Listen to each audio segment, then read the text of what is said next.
Hey there, my name is Pablo Campos, and I'm here to share my story with you all today. I'm super pumped to be here. I wish, obviously, I could be there in person to be able to connect with each and every one of you, but with everything going on right now, obviously, it's better that I'm here. But I'm sending y'all mad love from Raleigh, North Carolina. And I want to start off by thanking the Matthew Silverman Memorial Foundation for connecting us, especially during this difficult time. We all have so many extra layers going on right now with our mental health. And so this discussion is going to be really, really vital. And I hope that it kind of resonates with some of you and you're able to kind of think about it and take it back to your kind of day to day life. So I'm here to share my story with you all today. Pretty plain and simple. Now, obviously, there's some key points that I want to send home that I want you kind of thinking about throughout. And so the first one is really that I'm going to be talking about things like ADHD, anxiety, depression, addiction or substance use disorder, and suicide in a pretty relatable way, right? Because the reality is that 1 in 4 students suffer from a diagnosable and treatable mental illness. Now, for those of you that hadn't heard that stat, think about the size of your school. Think about the size of some of the, colleges or universities you might be thinking of, size of your city. I mean, it's a lot. 1 in 4 is a lot. And of that 1 in 4, only 1/3 actually seek help, right? And there's so many different reasons why that might be. Sometimes people, may feel like they want to kind of just deal with things on their own, or they may feel too ashamed to ask for help, right? And then they might not know who to go to. They might not even know that what they're dealing with is a mental illness or that it kind of goes beyond those day-to-day stressors, right?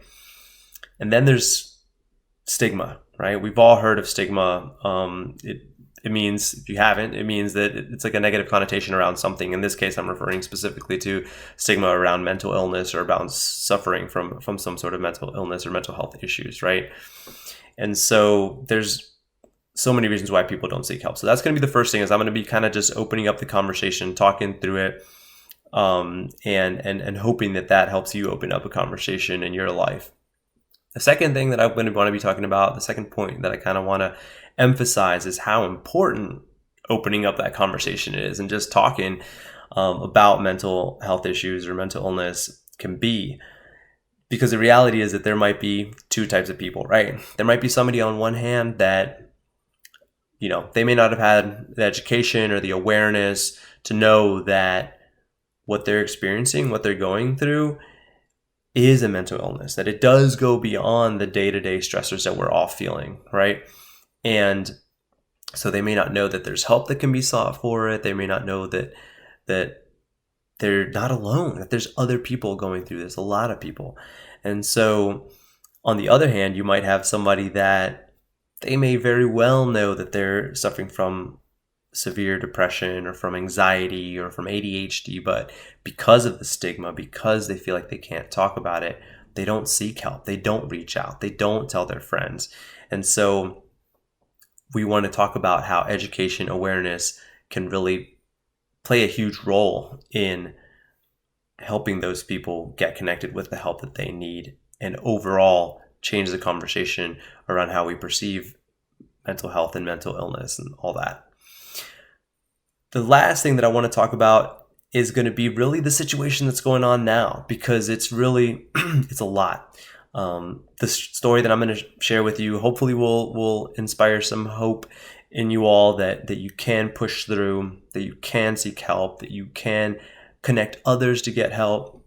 But the reality is that although it didn't happen super long ago, it didn't happen during a pandemic. It didn't happen in the midst of a lot of social unrest, things that have been boiling under the surface finally coming to light throughout everything that's been going on right now.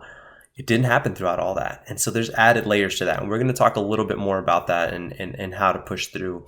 I'll tell you all a little bit more of what I'm doing now that I've kind of pushed through. And then just overall, just how, even though I am in a good place after some really significant things that happened regarding my mental health and mental illness, how I still struggle from day to day. I still, battle my anxiety, my depression, my ADHD, my addiction and all that. I'm still a work in progress. And so that's kind of the overall, the three messages that I really want to kind of send home, that I really want to focus on. And so we're going to dive right in. So my story begins really from the very, very beginning. So I was actually born the year that my parents came to the US from Guatemala. And, obviously I feel like, looking back, like I was an accident straight up, like for my parents. And my mom and dad will tell me that I'm like a little like angel baby that brought them great joy during a difficult time. But the reality is, right, they were really struggling. And so I was born then, and ever since I was a kid, like my mom would always tell me and my friends and whoever would listen that like my sister and I were inseparable. That we were always together, we were always playing, and that she practically raised me. And all I remember as a kid was like playing by myself, like my toys, of being kind of alone and having this kind of like need for attention. And it played out in a kind of strange way, right? So from birth to around the age of like 4 or 5, I would have these outbursts if I didn't get my way, where I would like cry, cry, cry, and I would like hold my breath and turn purple and like pass out. And the first time it happened, my mom actually passed out as well. And my dad walked in to find us both kind of sprawled out. And, he assures me that after all this time that he's gotten over it, but I can't even imagine, right? So even as a really young kid, I had some really, really intense emotions. And so growing up, my parents, they worked really, really hard to make ends meet for my family. Definitely some added layers for my mental health there, even from a young age. But even despite the fact that my parents were working super hard, my dad worked like on a trash truck in the morning. He worked construction during the day and then worked with a catering company at night. My mom ran the daycare out of the house during the day to take care of me and some other kids, and then worked the night shift at Taco Bell with my oldest brother to make ends meet. So despite that, they were able to raise me really, really well. They raised me with great morals and values. My parents were raising me in American culture while my siblings kind of raised me in American culture as they kind of assimilated, right? I have 2 older brothers and an older sister. And so right now, like I feel super fortunate to have been raised in like a multicultural household. And yet growing up, it was like kind of a really significant barrier for me. Like I said, it was an added layer for my mental health that I wasn't prepared to kind of manage. And so growing up, in Guatemalan culture, and I think in Latin culture in general, we're raised to be these very emotional, very passionate kids. And although that changes later on with like when the stereotypical gender roles kind of settle in and machismo and all of that comes to play. But as a kid, like I wore my heart on my sleeve. I was very emotional, and I learned that in American culture, like that was not okay, at least when I was growing up. And a perfect example that I can think of that was actually when I was in 4th grade. My friends and I had started this wrestling club, right? Where at recess, we would go somewhere where the teachers couldn't see us, and we would wrestle. And we had like secret code names and secret moves and stuff. Like it was hype. It was obviously mimicking like what is now, I guess, WWE and stuff. I know there's some fans out there, but yeah, it was a blast, right? We had a good time, and everybody, most of us can kind of relate to being part of something, right? Part of a group, and how good that can feel. Well, of course, one day, my friends kind of let me know, like kicked me out of the club basically. And I was distraught. We can all kind of identify with being left out, not being part of the crowd, not being cool.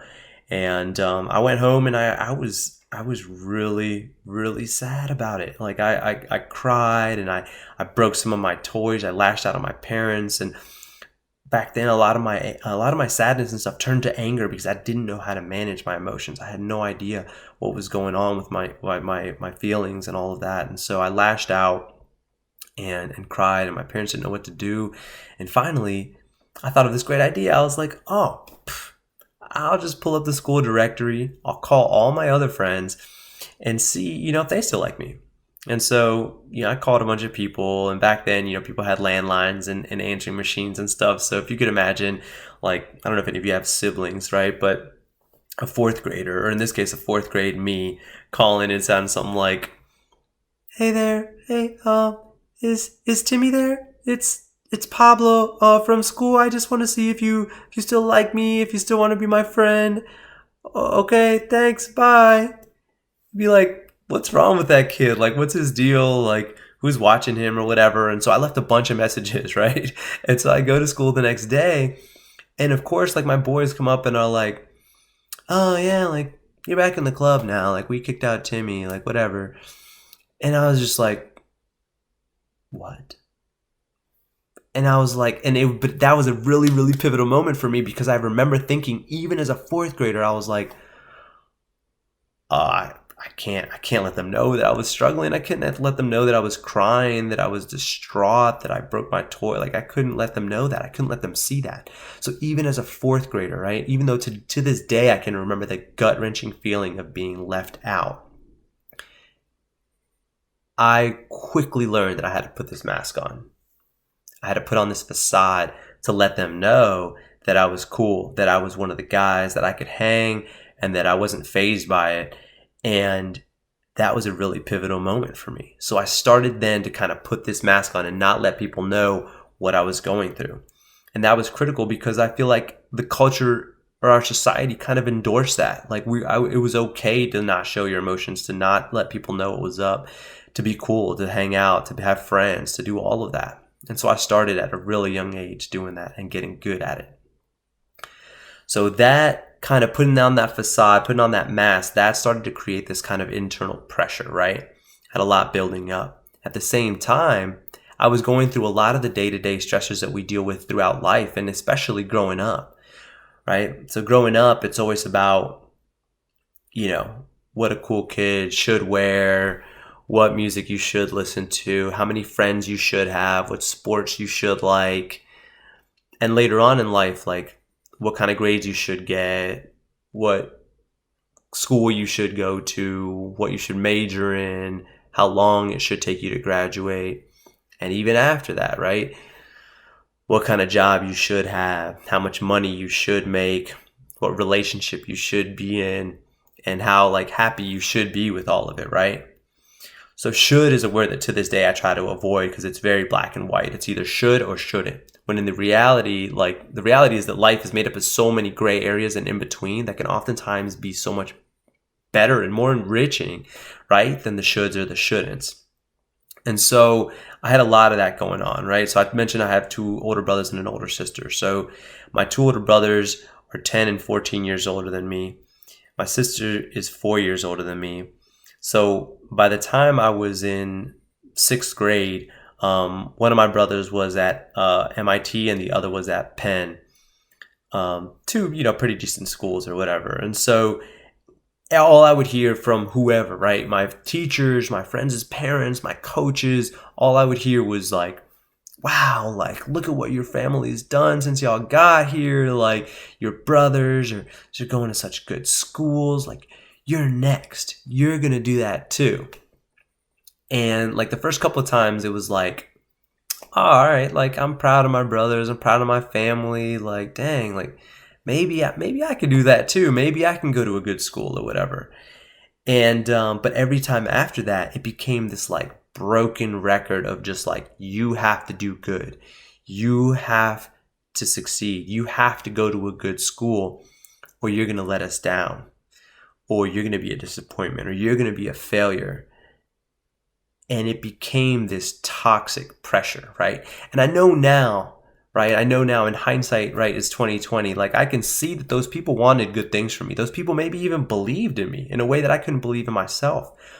But because of what I was going through and because of my struggles,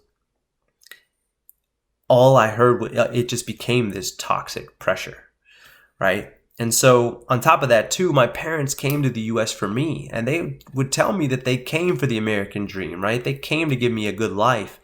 And so I'm thinking in my head, like, I can't let them down. It was a lot of pressure, especially for an elementary school kid, right? So it just became a lot. So on one hand, I had the kind of pressure that I was causing myself by hiding my emotions, by masking so that nobody else would know what was going on with me. And on the other hand, I had just the regular day-to-day pressures that you have growing up, especially when you have siblings and people's, whose shoes you have to fill, basically. And so what happened with the combination of those two is I started having these sort of racing thoughts. Now, for those of you, right now, I know that looking back, it was probably a combination of like anxiety and ADHD that was just kind of causing these really fast thoughts. And so for those of you that are unfamiliar with racing thoughts, right, it was never like good things. Like I would never wake up and be like, oh, I can't wait to go to school. I can't wait to ask questions. I can't wait to talk to my teachers. I can't wait to do good things and try hard and do extra homework and do extra credit and meet new friends, talk to people. This is so awesome. I feel so good. This is great. I can't wait. Like it was never anything like that, right? And these are thoughts that to this day I have to manage, right? They're things like, just don't even get out of bed. Just don't even bother. Just don't even try. Just why'd you do that? Why'd you say that? That was so stupid. They're laughing at you. Why'd you even try? Like just go home. Just don't even bother. Just stay in bed. Just don't even try. It's stuff like that, right? And so you can tell, like, even to this day, I deal with these thoughts and they're exhausting sometimes. And there's good days and bad days, but it's a lot. And so in elementary school, I didn't know what I was going through, why that was happening. I was just exhausted and tired and like kind of irritated with myself. And so it would kind of surface as just like frustration, anger, and stuff like that. And so that's kind of what my teachers saw, right? They kind of saw this kid wilding out, just acting out or whatever. And it was always kind of seen as like, boys will be boys, or he's just goofing around, or he's just flirting, or whatever, he just wants attention, whatever. But it was never really seen for what it was. And that's really tough. And so that's when I talk about like the education and awareness for ourselves, for each other, and for our siblings too, to kind of be aware of that kind of just in general, just mental health hygiene, talking about just feelings and what causes certain things and behaviors and looking out for each other. It's so important, right? So I kind of kept on. I was managing those racing thoughts a little bit as they came, but it started to get worse, right? So come 7th and 8th grade, I started to feel this overwhelming bout of what I can only really just describe as just this overwhelming darkness, this sadness that I could not explain. This lack of motivation, lack of energy, just negative outlook in life, like all of it. And now I know that it was definitely my first like depressive episode, right? But when it was happening, it just was kind of just more frustration with myself and with my situation, because I would look around and straight up, like I had classmates who had lost loved ones. I had classmates in trying financial situations. I had people whose parents were getting divorced and who were going through all sorts of stuff. And for me to draw that comparison, to look around and be like, dang, these people have a legit reason to be sad and to feel the way that they feel. What do I have? Like my parents, like we never had much, but we had everything that we needed. So we didn't have much, but we had it all in many ways. And I didn't feel like what I was experiencing was reason enough to be sad, to feel what I felt. And so I felt like ashamed of my depression, basically, because I was like, how can I possibly speak up or ask for help or talk to anybody about feeling depressed when these people have legit reasons to feel the way that they feel? And I didn't understand it. I didn't know enough to really recognize that and to ask for help. And so I kind of went further and further within myself, right? I'm already putting on this mask to not let people know what's going on with me. I've got all of these extra thoughts going on because of some of the pressures I was experiencing. And then on top of that, I had a depressive episode that I couldn't explain, that I didn't understand, and I kind of like blamed myself for. And so around that time, as I'm like internalizing and kind of keeping things in, fortunately, I had a couple of friends that were around for me, and they were kind of in the same boat as me. And so we started to basically over time to start to feel numb from what we were experiencing. And so what we were doing essentially was bottling up our emotions, right? Now, I would imagine that some of you are not bottling up your emotions, but I would imagine that some of you know somebody who does bottle up their emotions. This is normally the point where I would ask y'all, but basically, I mean, if you think about it, right, we all know somebody, it might even be ourselves, to be honest with you, that bottle up our emotions to the point that it's like kind of a borderline issue, right? And what I mean when I say bottle up your emotions is keeping them all in so much that they start to build this pressure. It's this kind of like soda can that you're like shaking every time something bugs you, shaking it. And finally something, could be a random thing that normally wouldn't bother you that much, flips that top open and it just explodes, right? And so that's, we all kind of know somebody that potentially that does that, right? And that's a lot of the reasons why people do that is a lot of the same reasons why people don't seek help for mental health issues, right? Because they might feel ashamed, they might not know who to go to, they might not feel comfortable talking to people about it. They might want to handle it themselves. And so I was doing that, right? I was bottling things up. I was going further and further within myself, and I was becoming more and more numb. I couldn't feel highs. I couldn't feel lows. And so, like I said, I had some friends that were in a similar boat as me. And so we found that we could feel something by sneaking out and vandalizing things. And so on the weekends, we would sneak out of our respective homes and we would go out and straight up like tag things with spray paint. We would set off fireworks. We would break car windows and rear view mirrors just to get a rush, just to feel something, just to feel alive. And sometimes we would feel remorse for some of the things that we did, but even that was like feeling something. We just wanted to feel. And so that kind of thrill-seeking behavior, that kind of negative coping mechanism, right? That for me was a really easy transition into finding drugs and alcohol. And so, I basically was going off of the very basic education that we kind of get in school around drugs and alcohol, which is basically, I don't know if any of you watch South Park, but like if you think of the teacher on South Park that pretty much just says like, drugs are bad, okay? And like, just like, don't do them, right? They're bad for your body. They'll ruin your life. Like, just don't do them. Like, it's easy, right? And so I'm like, I didn't know anything about it. I didn't know anything about substance use disorder or addiction, right? I didn't know that it's a cycle, right? That there's genetic factors. So some people, because of their genetics and their family history, they may be at much higher risk to experience actual substance use disorder or addiction than other people, right? And so I didn't know any of that. I didn't know that how bad of a combination it can be with mental illness or with significant mental health issues. It can make them so much worse. Side effects with meds and all that kind of stuff. I didn't understand any of that. All I knew was that I needed to feel something because I was so numb. And so I just dove right in, right? Without even thinking. And fortunately, at that time, I was still coping relatively well with life. Like, so I was playing soccer. I played soccer pretty much from the time that I could walk. I'd like to think that I could have gone to school for it, but we'll never know. I was captain of the soccer team. I was also in a band, although at that point our band name was Bereavement. So you can probably imagine how jolly of a group we were. It was like an indie pop punk band basically, and I was the lead singer. And so, so I was doing these things, and I mentioned this because growing up, I wasn't told that these things were really, really good for my mental health, that they were positive for my body and my mind, that they were enriching, that it helped me. I didn't realize how big of a part they played. And that's actually really important because when things started to pop off for me, or I started to kind of like go down this negative spiral, I quit all of these things, right? I bounced it and my situation got so much worse, so much faster because of it. And so I kind of wish I had known, right? I don't have any younger siblings, but like, if I had them, I would for sure be like, tell them this is for real. Like, this is helpful to you. This is not just exercising your body, your mind, your creativity. If you're into art, music, sports, any of that, it's just good for you. It helps your motivation. It helps keep you on your toes with all that. And so I was coping relatively well. And still, like, I kept using, my depression kept at it, and I was losing the fight, like, straight up. And so I ended up getting caught with drugs pretty early on. I was 15. I remember, like, it was yesterday. I had gotten home and had been using with some of my friends and had passed out. And I remember waking up from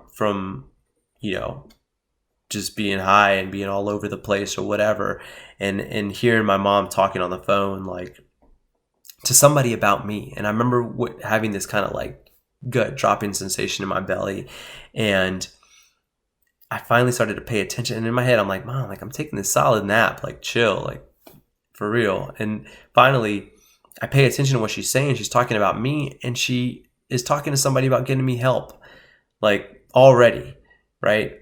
And I realized that I had left the bag out. She had found it. and she was already on the phone, right? So I was so fortunate for that, for sure. But I knew that I was going to have to jump through some hoops to kind of get back to what I was doing.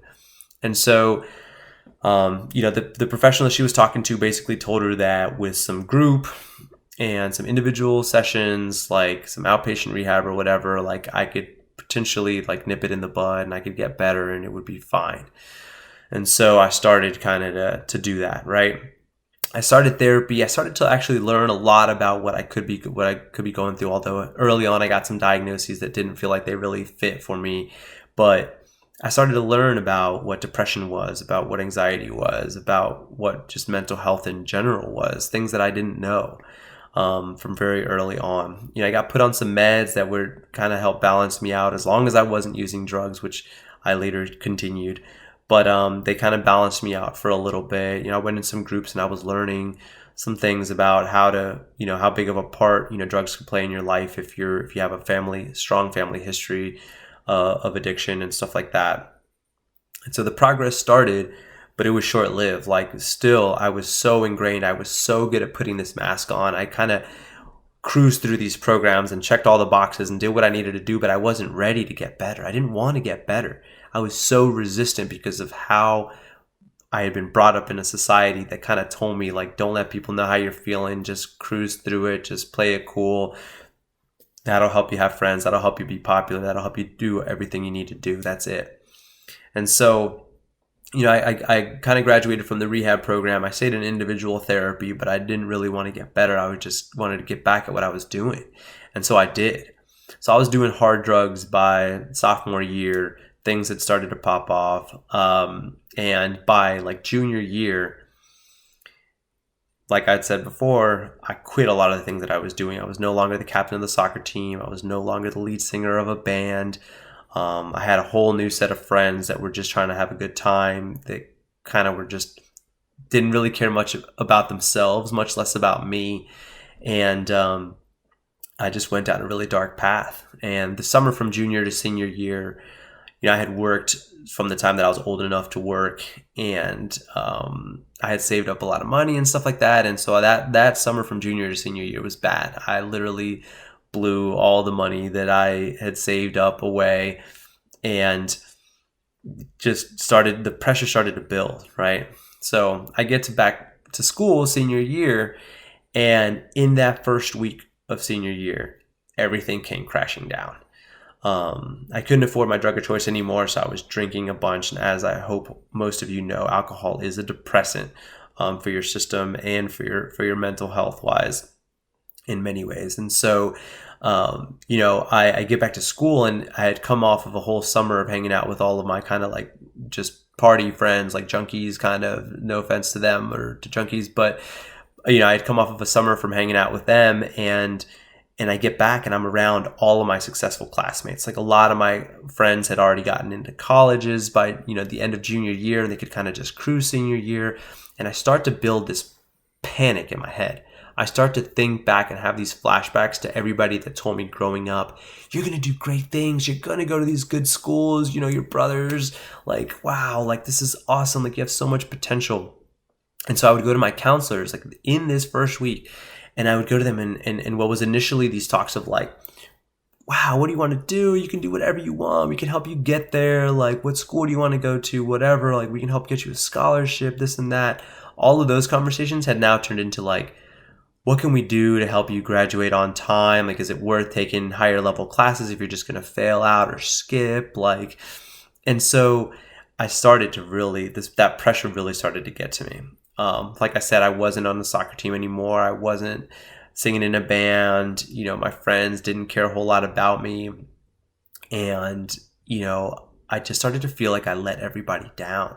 I started to feel like I was a failure, and I couldn't handle the pressure. And in that first week of senior year, I decided that I did not want to be around anymore. I wanted to do everybody a favor, and I wanted to die. I didn't want to be around. I didn't want anybody to have to deal with me anymore because I couldn't deal with myself, and I could not see a future. No matter how hard I tried, I couldn't see a way out of this, and I hated myself for that. And so I decided to end my own life. I took various different means and measures to make sure that I didn't run into any snags or any difficulties or anything like that. And in addition to that, I took my parents' car and I got on the highway. I grew up right outside of DC, in the suburbs of Northern Virginia. And so I hopped in my parents' car and I'm on 95 South going well over 100 miles an hour. And they're like Toyota Corolla or whatever. And I started to get kind of foggy and kind of hazy from some of the things that I had done and taken. And I remember driving and just, I saw these flashing lights in my rearview mirror. And I remember thinking to myself, like, it's too late. There's nothing they can do. They can't stop me. Like, they're too late. And so at that point, I kind of pulled over. I kind of crashed the car into the side barrier and I jumped out of the car. And I jump out of the car to face a state trooper that is out of his car and has his gun straight up drawn on me. And I remember looking him in the eye and saying, like, please, like, just shoot. Like, there's nothing you can do to save me. Like, it's done. Please shoot. And fortunately, he had seen that I was in distress. He had seen some of the things that I had done to myself, and he was able to switch from his gun to mace, and he subdued me away from traffic, and I blacked out. I wake up, the next day, handcuffed to a hospital bed, feeling like life was complicated before, and like it just got 10 times more complicated. And still, because I was so good at putting on this mask, of putting on this facade that I was okay, I was able to talk my way out of getting admitted into a psychiatric hospital. I was allowed to go home. I went into a day treatment program, which never should have happened, right? But because I was so skilled at hiding, at BSing my way through stuff and not letting people know what I was feeling, I could talk my way out of it.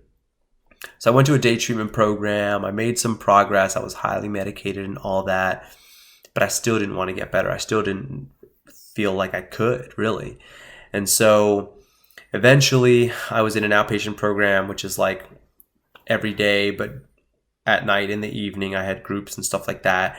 And I started to kind of really, that my anger, my frustration with myself, my anxiety, my depression, my ADHD, everything was going nuts. And it was just a lot. I mean, it was going and going and going. My thoughts were going and going all the time. And so finally I started to really resist group. I started to really badmouth my counselors, my therapists, and stuff like that. And I ended up getting kicked out of my group for hindering my recovery and that of those around me. So I felt like I couldn't be helped. I felt like I couldn't progress or do anything right. I had charges pending for my state trooper and I was about to turn 18, which means I could have been tried as an adult. And so I did then what I probably should have done from the start, which was go to a treatment facility that was inpatient, that I stayed at, that I was able to make some progress in. It was a 30-day program. It was one of the best rehabs like in the US. Somehow my parents' insurance paid for it. And I went there and still, it was mainly a rehab. So they mainly focused on like drug issues and stuff like that. And so it wasn't what we now call like a behavioral health or like a dual diagnosis place where they talk about mental health and substance use disorder simultaneously and equally, right? And so it was a 30-day program. I was there for like 24 days before I had this counselor, this old DMX looking dude, come and try to give me like the tough love approach. And it was just on the wrong person. I flipped out. We got in a physical altercation. I ended up getting kicked out of a second place. It wasn't until that time, right? I hated myself so much. I felt like professionals couldn't help me. Like some flat out didn't want to. Like it was just I was too tough of a case. I was too far gone. And I hated myself so much. But around that time, I had like one or two friends that would write me letters. I had the support of some of my family. And I remember thinking to myself, I don't believe in myself. I hate myself. I can't stand to look in the mirror right now. But I've got this handful of people that are on my side that care about me and that are telling me they love me, they're there for me, they believe in me. And I remember thinking to myself, I can't see my own situation clearly. My depression, my anxiety, my ADHD are so bad that maybe I just need to trust some of these people that care about me, some of my friends, my family. Maybe I just need to trust them and do what they're telling me to do. And maybe that'll help. And so I did that. So I was transferred. I did a bed-to-bed transfer during the holidays, which was its own nightmare in itself. And I went to a behavioral health facility, a place that was really, really good, and that I was able to make progress in. And I started to bounce back. I wrote back letters. I heard from people. I was starting to believe a little bit that I could do well. And I remember I was right about to leave, right about to be discharged, and I went to my therapist, this old white dude named Mr. Skinner with like a curly mustache. And I remember I went to him, and I was like, Mr. Skinner, I can't wait. I'm about to get out. This is awesome. Like, I'm making moves. Like, I'm doing so well, blah, blah, blah.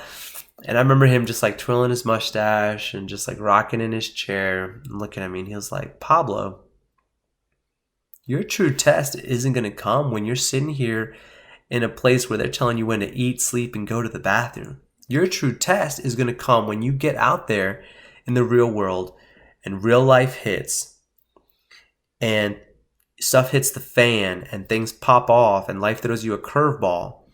That's going to be your true test, whether or not you can maintain the momentum you have here and now in this room and take those challenges head on as obstacles, as things to get through, to move forward, to keep on going. That's going to be your true test. And I was like, whoa, Mr. Skinner, like that was deep. And I remember like thinking that and being like, wow, I was blown away. And so he was right. I've lived my life basically like that since then. And I've had to learn. I've had to get back on my feet, right? So I got out of there. I graduated from that program. I graduated high school by myself in this awkward, like special school. It was, that's what I call it. And, but it was, I made it through. And even since then, I hit some significant barriers. I relapsed 3 or 4 times on substances. I was rehospitalized twice for suicidal ideation. I hit some significant hiccups or bumps in the road, but I took them just as challenges to keep on going, right? I started to really surround myself by good people. I got rid of all of my old friends, which was the hardest thing, hands down, that I had to do. I started living a healthy life. I got a job at like a front desk at a health club and learned about having a healthy body and a healthy mind. Because I'm very fortunate to have that ability, and I'm I know how important it is for me to be active, to exercise, and do all of those things. I started learning how to cook and realizing how actually hangry I get if I don't eat, and how I need to be well fed, how I need to eat and sleep well and exercise. I got a new dog. I learned that I had to, feed it twice a day, walk it 3 times a day, cuddle it, train it, all that kind of stuff. And I started singing again, although it was mostly in the shower, but I still love doing that. I started playing soccer again. And so I learned that I had to have like safety net upon backup plan and foundation to really catch me if anything went wrong, right? Because you just never know. And that's how I kind of got to where I am today.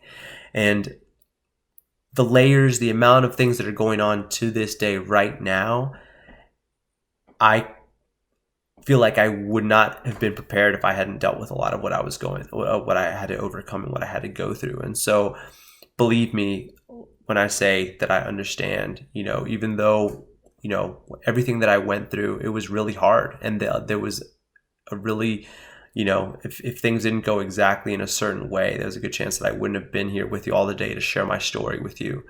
And yet I recognize that what I went through wasn't during a pandemic. It wasn't during a social crisis of just systemic oppression that's going on, that's been brought to light into the forefront of our minds throughout everything that's been going on. And so, now in this day and age, like where I'm at now, it's taken me up until now. So I've been clean for like 11 years.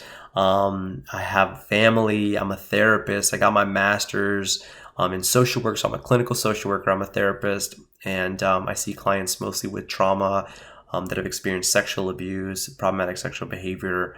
And I run groups for domestic violence offenders. And so I do this work right now. And it isn't until now that I have the perspective that's clear, right? Hindsight, like I've said before, is 2020. And I think back to my story, and I think back to how fortunate I was to have what I had, to have the support of my family, to have, even though my parents didn't get it, they didn't quite understand up until they had like professionals tell them what was going on. Like, they were still there for me. They were still down. They were still together. They were still, a huge support. And so I know there's a lot of people that don't have that, a lot of people that face the stigma, not just in their community, not just in their classrooms, but in their families. People that have family members that have significant mental illness, and that it's not talked about, that they don't, can't open that conversation up. And so it's really difficult to seek help. On top of that, with everything going on right now, it's a lot. But you're not alone. There's people out there. Like I said, I'm a therapist. I'm seeing clients mostly teenagers, and I can tell you right now that I'm doing my best to help my clients, and there's professionals out there that are able to help. Your school has resources. And so apart from seeking help on our own, what can we do for others, right? What can we do to look out for our friends? What can we do to check in with people, with family members, with siblings, with people in our community? How can we make a change right now when people most need it? Because the time is now. Truly, the time is now. There's no other time. It's up to your generation to make a huge difference in this. And I don't mean that to add pressure, to add another layer of stress to everything that you have, but I mean it more so as an opportunity to really make a difference, and to start by helping yourself, because you matter. Your classmates, they matter. And the only way we're going to get through this is together. And so I really, really, really am so happy that I got to chat with you all, to be here with you all today. I really would love to open it up for questions. And so I think that you're going to be able to write down questions, to ask questions, to engage in dialogue that brings forth questions. And I'm actually going to get to pop on and really connect with y'all and get to answer some of those and reach out in a week or so, or in a couple weeks. I'm not sure what the timeline is, so don't quote me on that. But I'm super pumped to do that. And so things that I want y'all to be thinking about is just, what can you do? How can you start small? How can you take care of yourself? How can you practice? It starts with just practicing more self-care, to practice mindfulness, right? Being aware of where you're at, of what your situation is, of checking on others, of checking in with yourself, but also checking in with others if you have the emotional capacity for it. And so again, there's resources out there. It's hard sometimes to reach out. It's hard to look. It's hard to be able to gain perspective of your own situation with everything that's going on. And so that's why I encourage you to connect, to talk, to speak up, because I struggled. I could not do it. I really, really had a hard time. And so I hope that something in my message resonated with you. I hope that you feel like you're not alone. I hope that you realize that you're not alone, and that I care about you, even though I've never met you, even though I'm here from super far away, that I'm thinking about you all. And there are other people too that are in my position, in my profession, that are trying to help and that are trying to connect. And so the only way that we're going to do this is bit by bit, having small conversations, opening up chats, right? Checking in with your friends more than just on that surface layer. And so I task you all with doing that. And again, check in with yourself, because that's so super important. So I want to thank you all so much for tuning in, for sticking around with me. Like I said, I hope this was a good change of pace for you from your day to day. And I really hope that we can connect. I'm going to love to hear some questions and all of that. Anything, please don't be embarrassed or anything like that. I would love to answer anything, and I'll get to as many as I can. I'll make sure that when I do answer any questions, I can, make sure that there's some other way for y'all to kind of reach out or connect if you want to, and we'll kind of go from there. So I want y'all to take such good care, and it was so good to chat with y'all, and we'll be in touch, and I'll be on soon to hopefully answer some questions. Take care. Bye.